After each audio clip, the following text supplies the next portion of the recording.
Bienvenue dans les histoires à faire frémir, racontées par Georges Tussin, qui vous plongera dans les profondeurs du surnaturel, là où le frisson de l'inconnu vous glacera jusqu'au sang. Bonjour à toutes et à tous, j'espère que vous allez bien. En ce qui me concerne, je suis vraiment très heureux de vous retrouver et je vais vous dire, je suis impatient de vous raconter cette nouvelle histoire à vous faire frémir. Et il y a de quoi. Cette histoire est tirée de cet ouvrage de mon ami le professeur Yves Lignon, Histoire de trois fées maudits, aux éditions La Vallée Heureuse. Alors, tout a commencé sur l'île de Saaremaa. Alors, pour ceux qui ne connaissent pas cette île, je vous propose, tout d'abord, pour vous imprégner de ce lieu, eh bien, je vous propose une courte visite de quelques secondes et on se retrouve immédiatement après, je vous raconterai cette fameuse histoire, la valse des cercueils. Tout d'abord, suivez-moi. Saaremaa est une île estonienne dans la mer Baltique et qui a été conquise à l'époque par les chevaliers porte-glaives et par la suite par les chevaliers teutoniques. Alors, un petit rappel d'histoire. Ces chevaliers faisaient partie d'un ordre militaire religieux pour conquérir et évangéliser les terres païennes des pays baltes, dont l'île de Saaremaa en faisait partie. Une des villes importantes de cette île est Arindsbourg, qui est située au bord donc de la mer Baltique et qui s'est développée autour du château épiscopal qui fut en 1398 la résidence des évêques.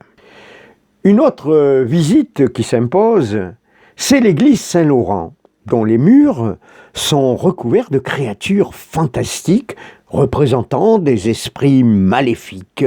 Alors, tout un mystère entoure cette église, mais pas seulement cette église, car la ville elle-même est imprégnée d'une atmosphère bien étrange, où les légendes et les contes prennent vie dans les esprits des habitants. L'histoire que je vais vous raconter maintenant n'est pas un conte, ce n'est pas une légende non plus, elle fait partie des histoires paranormales les plus troublantes. Tout a commencé le 22 juin 1844, où une habitante d'Arindsbourg est allée fleurir sa tombe familiale. Et pendant qu'elle se recueillait, à un moment donné, elle a entendu dans le caveau d'à côté, qui appartenait à la famille Buxoden, une des familles les plus notables de la ville, elle a entendu des bruits étranges, bizarres.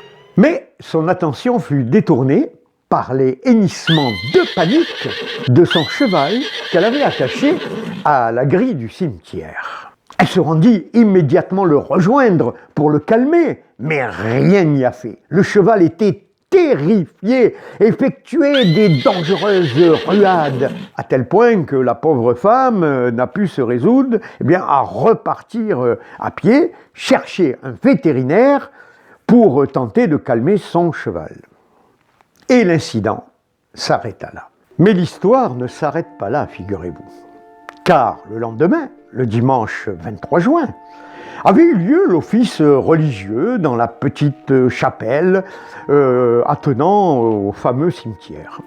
Et comme d'habitude, les paroissiens avaient attaché leurs chevaux à la grille du cimetière. Quand tout à coup, un vent de panique s'empara des chevaux, provoquant des ruades, des hennissements terrifiants. Et je peux vous dire qu'il a fallu de nombreux renforts pour calmer les chevaux. Suite à cela, les langues commencèrent à se délier.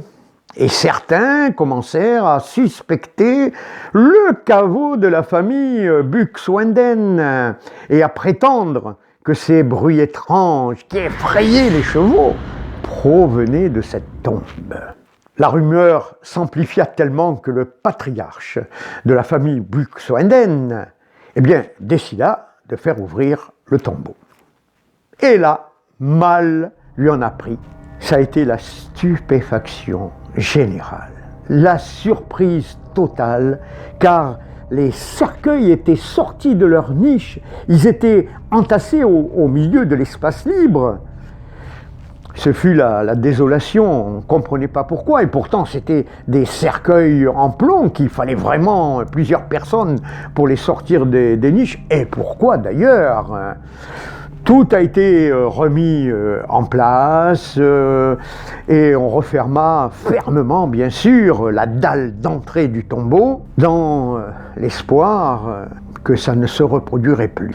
L'histoire aurait pu s'arrêter là, car tout semblait s'apaiser dans cette petite ville, le cours des choses reprenait tranquillement, jusqu'à un mois après, le 23 juillet, il y eut un autre office religieux, toujours dans la même petite chapelle attenante au cimetière, et comme d'habitude, les paroissiens attachèrent leurs chevaux à la grille.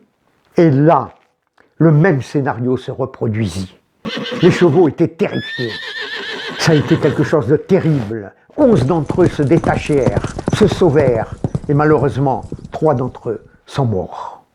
Mais les témoins qui ont assisté à cet événement ont tous déclaré qu'au même moment, ils ont entendu des bruits effrayants, terrifiants, provenant du caveau de la famille Buxweden.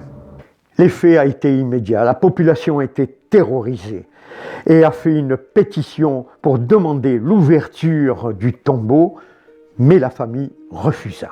Lorsque, quelque temps après, un cousin de la famille Buxweden décéda, il a bien fallu l'inhumer dans le tombeau familial. Et le jour de la cérémonie, je peux vous dire qu'elle ne manquait pas d'originalité, car, voyez-vous, tous les assistants s'étaient mis à plusieurs mètres en retrait du tombeau.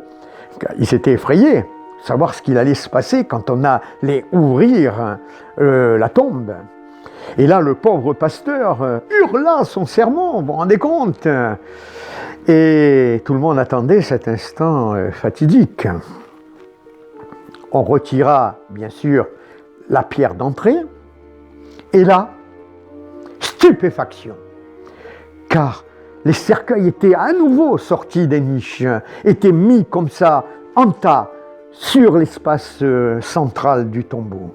Et donc la décision fut prise, bien sûr, de sceller l'entrée du tombeau pour que personne vraiment ne puisse y pénétrer. Des scellés ont été mis. Information importante, car le président du tribunal religieux de cette ville avait assisté à la cérémonie et avait bien sûr assisté à l'ouverture de la dalle et a pu constater à l'intérieur du caveau que tous les cercueils de plomb, étaient sortis de leur niche et étaient déposés les uns sur les autres à la stupéfaction générale. Et de ce fait, au moment même, le président du tribunal ordonna, avant de fermer bien sûr le tombeau, de déposer à l'intérieur des cendres partout pour voir d'éventuelles empreintes par la suite.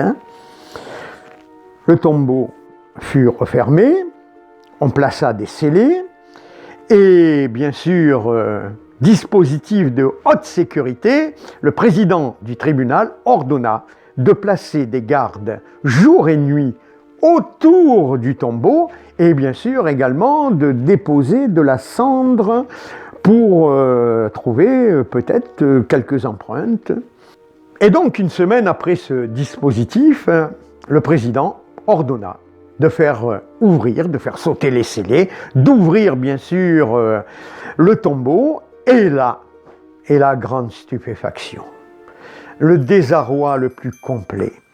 Les cercueils ne sont ni en tas, ni dans leur niche, mais tout simplement alignés côte à côte, tête en bas, y compris le cercueil du cousin.